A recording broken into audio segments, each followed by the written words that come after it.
Hello students, welcome to our channel. So today we are going to learn drafting a virtual message. आपण आज बघणार आहोत की virtual message कशा पद्धतीने लिहायचा. त्याआधी मेसेज म्हणजे काय तुम्हाला माहितीच आहे की एक संदेश. मग तो संदेश आपण कशा पद्धतीने समोरच्या व्यक्तीला सांगू शकतो ते बघूया. मग त्यासाठी कम्युनिकेशन होणं महत्त्वाचं. एकतर आहे फेस टू फेस कम्युनिकेशन जे की आपण समोरच्या व्यक्तीला डिरेक्टली सांगतो. आणि दुसरं म्हणजे आपण त्या समोरील व्यक्तीला प्रत्यक्ष न भेटता एक मेसेज देण्याचा प्रयत्न करतो. कशाच्या माध्यमातून तर कॉल करून किंवा आपण कोणाला तरी निरोप सांगतो की बाबा हा माझा निरोप आहे तर तू त्यांना सांग किंवा आपण मेसेज करतो. तर ह्याच प्रकाराला आपण व्हर्च्युअल मेसेज असं म्हणतो. तर हाच मेसेज आपण एक्झाम पॉईंट ऑफ व्ह्यूने कशा पद्धतीने लिहायचा ते बघणार आहोत. आणि त्याचे महत्त्वाचे मुद्दे काही नियम मी तुम्हाला सांगणार आहे. अगदी सोपं आहे, फक्त 4 मार्क्ससाठी. आणि तुम्हाला या फॉर्मॅटमध्ये जर तुम्ही लिहिलं तर ते हमखास मिळून जाणार हे नक्की.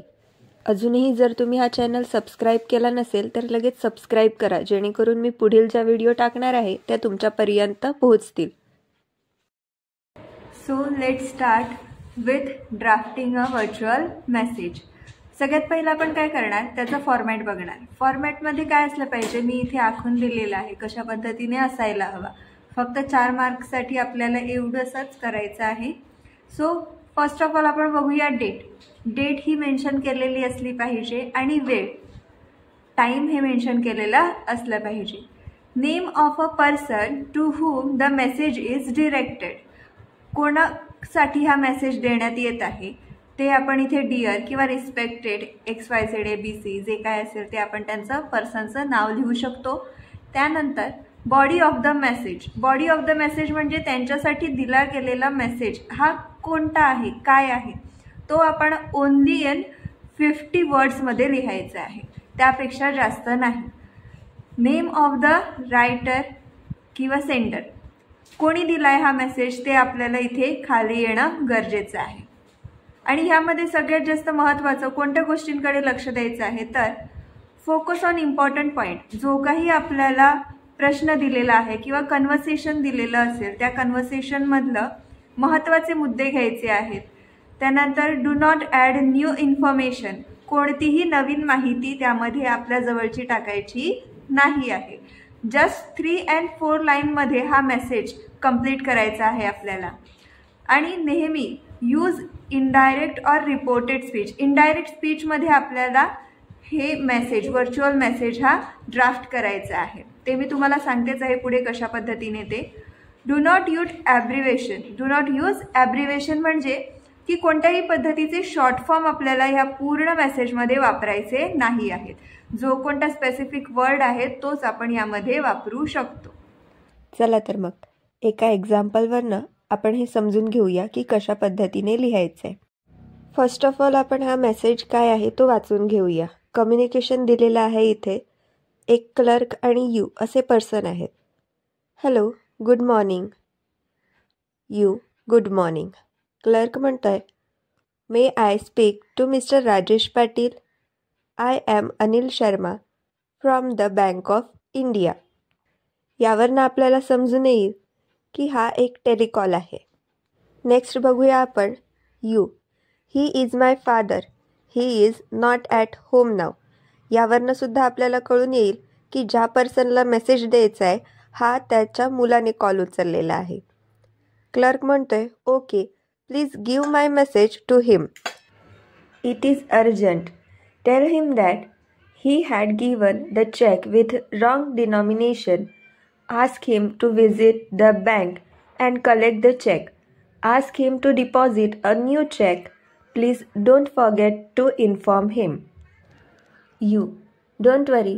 I will tell him as soon as he returns.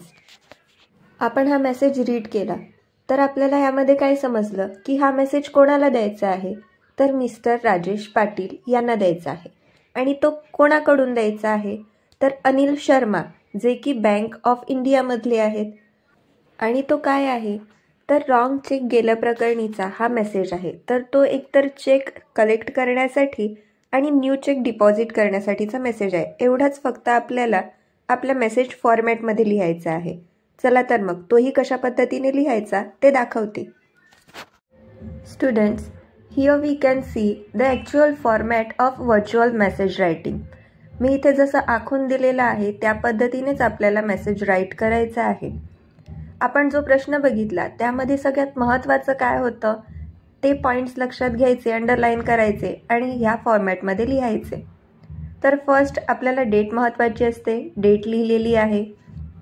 त्यानंतर महत्त्वाचं म्हणजे टाईम जो आपण लिहिलेला आहे. ज्या दिवशी तुमची एक्झाम असेल त्याच दिवसाची डेट आणि एक स्पेसिफिक टाईम लिहिला तरीही चालेल. आता हा मेसेज आपण देऊया. तो मुलगा बोलत होता त्यांचा, बरोबर, सो तो लिहिणार. Dear papa, Mr Anil Sharma from the bank of India called up to say that.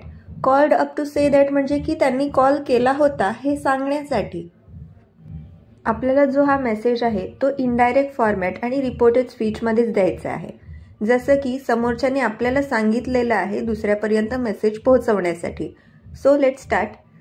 Called up to say that you had given a check having wrong denomination. He requests to you visit the bank as early as possible to collect the wrong check. He also asked to deposit a new check. He said it was urgent. आता जो महत्त्वाचा message आहे तो आपण ह्यामध्ये दिला. आता हे कन्व्हर्सेशन क्लर्क आणि यू यामधलं होतं. क्लर्कचं नाव तर आपल्याला इथे अनिल शर्मा समजलं, पण यूचं नाव स्पेसिफाईड नव्हतं म्हणून आपण इथे XYZ असं लिहिलं. आज आपण बघितलं व्हर्च्युअल मेसेज कसा लिहायचा. अशाच प्रकारे नवनवीन व्हिडिओ मी तुमच्यापर्यंत घेऊन येत राहील. तोपर्यंत ही माहिती तुमच्या फ्रेंड्सपर्यंत नक्की पोहोचवा आणि ही व्हिडिओ कशी वाटली कमेंट करायला विसरू नका. धन्यवाद. Thank you so much for watching.